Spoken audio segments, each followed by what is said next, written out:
তখন মনে করেন যে 10:30 হবে, 10:30টার সময় তো খেলা হয়। তখন আমার শ্বশুর খাওয়া দাওয়া করছে, খাওয়া দাওয়া করে আমি এসে নামাজ পড়ছি, নামাজ পড়ে উঠে কেবল কোরআন শরীফ বের করে কোরআন শরীফ পড়তে লাগছি। তখন আমার শ্বশুর মানে গেছে খেলা দেখতে, দেখে আবার চলে আসছে। আসে তখন আমার শ্বশুর আমাকে বলছে যে তারমিন আমার আজকে আমার মাথা সেই ব্যথা উঠিছে, আজকে না তাল্লি আয়তো মা। তখন এইরকম করে কথার ধরন, আজকে না তাল্লি আয়তো মা। তাই আমি কাছে বাবা আজকেও আপনার মাথার ব্যথা উঠছে, নাহলে মা মোবাইল করে কোন মা আসুক। তো কাছে কোয়া লাগবো না তুই এই জায়গা তাই। তখন আমি আবার তেল নিয়ে গেছি। দ্বিতীয় দিন আমার শাশুড়ি ছিল না, তেল নিয়ে গেছি। তখন আমার শ্বশুরের আচার ব্যবহার অন্যরকম হয়ে গেছে।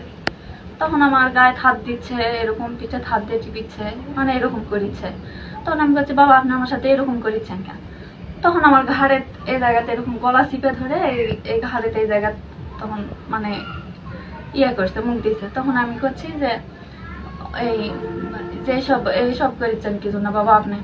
তো হচ্ছে মা তোর ছেলে তুই আদর করিস না? আমি ছেলে হিসাবে তোকে না আদর করিস মা, তুই কিছু মনে করিস না। মানে সিদ্দিক আমার নাম। এখন আমি আমার বেটার বউ, আমার বেটা প্রবাস থাকে, আমার বেটার বউ রাত্রে রেখে মানুষের সাথে কথা কয়। আমি তখন ওই মোবাইল ধরার পর ওর ভগ্নি ক্ষতি হয়, এই খালাতো ওকে রাত্রে ডাকে নিয়ে যাওয়ার পর আমার কাছে অনুরোধ হাত পাও এটা সেটা ধরার পর ওই তো আসেই। আমি আবার 2-1 বললাম যে মানে যেটা ভারী লোক বা আমার বেটা বিদেশ থাকে, তারা ওই এরকম ভাব করছে, তুমি এলা কাউকে কয়ে না, এটা আমরা সমাধান করবো। তারপরে আসে এই চাংরাকে আমি বললাম বারে ভাস্তা তোমরা তো এলাকা থাকেন, এরকম ভাব মানে তার কথা কয়। এর উপর ভিত্তিতে আসে দিন 15 পর এখন এরা কোন ডাককে জোড়া তালি দিছে, দেওয়ার পর এই দেখো এত দূর চলে গেছে। এত দূর বলতে আপনার বিরুদ্ধে ধর্ষণের অভিযোগ দিচ্ছে কেন আপনার ছেলের বউ? আচ্ছা সেটা তো আসে কাছে দেওয়া লাগে, ওই জোড়া কইছি হয়তো এখন মনে করো আর ভাত খাবে না, বেটা খাত খেলিছে। আমি বলে এবার চাচা তোমার বলেন আমাদেরকে বলেন। শেষ আর কিচ্ছু নেই আমার এই পর্যন্তই।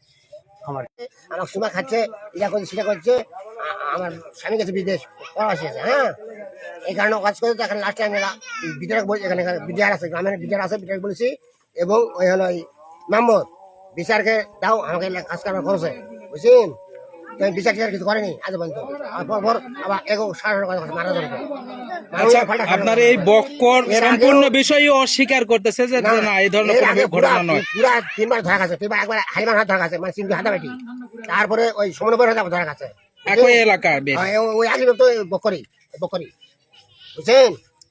ছেলের বউয়ের সাথে যে ঘটনাটা, এটা কি ঘটনা? ছেলে বউয়ের হাতে মানে ওই হাতের মাথা কথা মা আমাকে মাথা রাখি হাত জানিয়েছি কছে আর লিয়ে সুমা খাওয়াছে। এলাক হুকাম টুকাম করার কথা শোনা যায়নি, এরকম মানে করার চেষ্টা করেছে। মেয়ে পাতা যায়নি কেউ। মেয়ে করে তুমি আমার হলো বাপ হোসেন, আমি তো বেটি হয়ে হান জানিয়েছি, করা হবে না আব্বা হান জানিয়েছি। আপনার নাম কি?